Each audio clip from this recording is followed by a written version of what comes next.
On this vote, the ayes are 232, the nays are 197. The resolution is adopted. Without objection, the motion to reconsider is laid upon the table. With that strike of the gavel, Donald Trump became the first president to be impeached 2 separate times.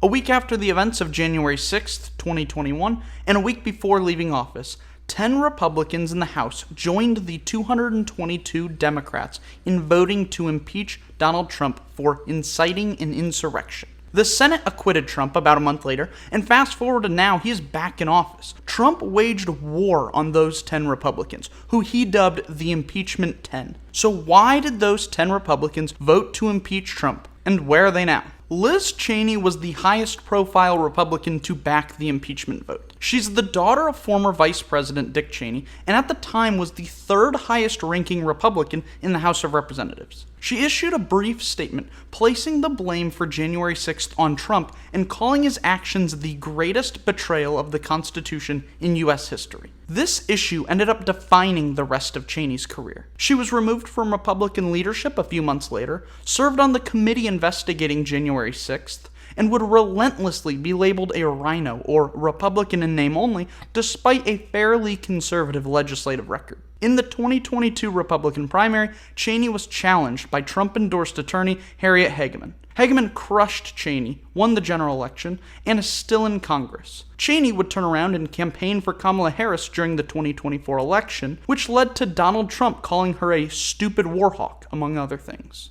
Another outspoken critic of Donald Trump, Adam Kinzinger, voted for impeachment because he felt the executive branch had violently attacked the legislative branch, which was an impeachable offense. Kinzinger, who had once been seen as a rising star in GOP circles, faced significant backlash within his party. Despite his legislative past, House Minority Leader Kevin McCarthy labeled him a Pelosi Republican. When Illinois redistricted, they combined Kinzinger and another Republican representative, Darren LaHood, into the same district. This led to Kinzinger announcing he would not seek re-election, likely because he didn't want to lose a primary against LaHood. In a glaring farewell speech, Kinzinger criticized the Republican Party for sheltering ignorance, racism, and extremism. Kinzinger would go on to campaign for multiple Democrats, including Kamala Harris and Lucas Kunce in Missouri. Representative LaHood still holds the seat. In a somewhat similar story, Fred Upton voted for impeachment due to Trump's inflammatory rhetoric during the violent insurrection,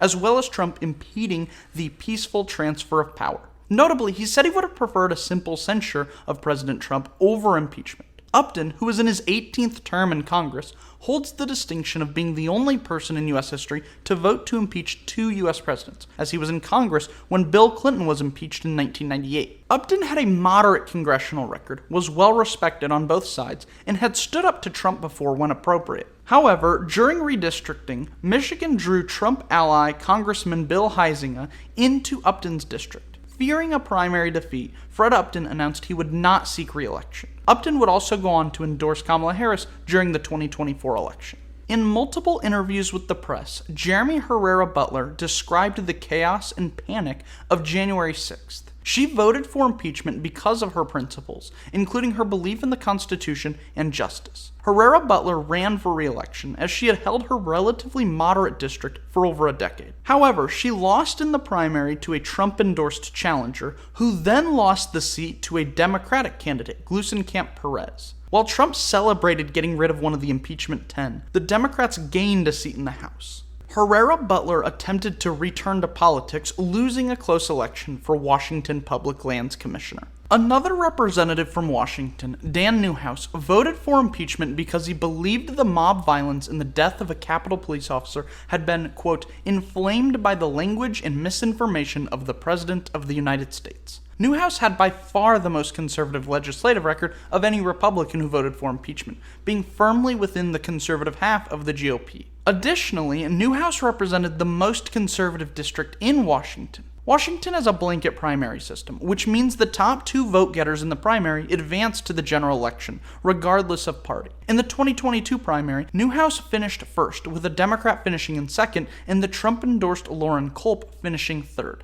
Newhouse easily cruised to a general election victory over the Democrat.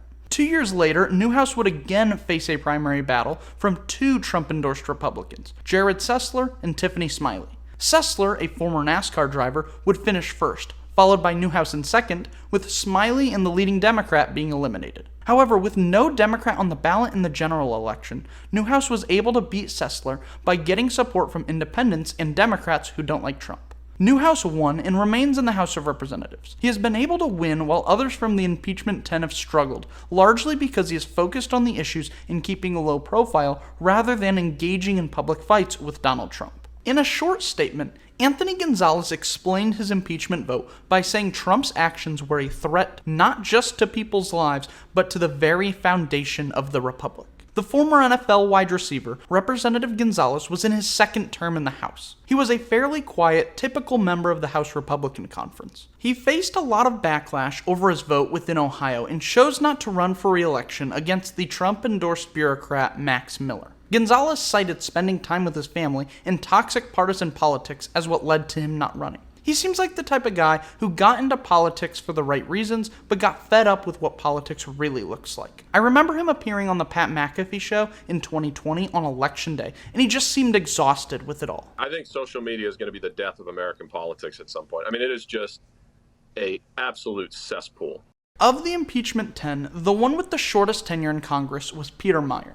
In a statement, Meijer used multiple Trump quotes to justify his impeachment vote, but acknowledged the heavy impact of the situation. Meijer had just recently been elected for the first time, but throughout his term, he built a reputation as a moderate with a center-right legislative record. He was challenged by another Trump-endorsed bureaucrat, Joe Gibbs. In an interesting move, the Democratic Party ran ads calling Joe Gibbs too conservative for West Michigan, which ended up helping Gibbs in the primary election. In a notable op-ed, Meijer wrote about the hypocrisy of the Democrats to call Trump evil, yet try to help Trump-endorsed candidates win primary elections. In the end, the Democrat strategy worked. Gibbs won the primary, then got crushed in the general election by Democrat Hillary Scholten, who is still in Congress. Meijer briefly ran for Senate in 2024 before suspending his campaign. In his own statement, John Katko blamed the violence at the Capitol on Trump's rhetoric around election misinformation, as well as his speech on January 6th. Katko, a moderate Republican in a Democrat-leaning district,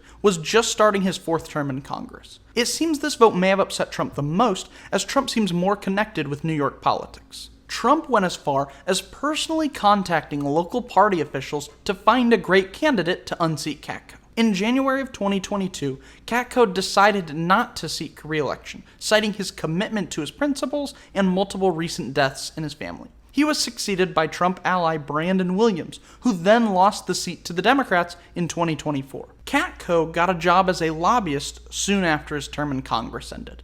The most surprising impeachment vote to congressional reporters was Tom Rice, who attributed his vote to Trump's failure to address the nation and ask for calm, visit injured officers in the hospital, or even offer condolences. Rice, who was not especially moderate and had not been critical of Trump, was so surprising of a vote that several reporters assumed he had done it by accident. Rice had been a quiet, rank-and-file Republican. He did try to run for re-election in 2022, but he didn't have the same luck that Newhouse had. Trump endorsed and even campaigned with his primary opponent, state legislator Russell Fry. Fry won handily in the primary and still holds that seat in Congress today. When asked by a reporter who he would be voting for in 2024, former Congressman Rice had nothing nice to say about Trump or Kamala Harris, and it appears he may have voted for a third-party candidate. Finally, and perhaps most interestingly, is David Valadao. Valadao, who had recently returned to Congress after serving 3 terms and then losing 1, called Trump's inciting rhetoric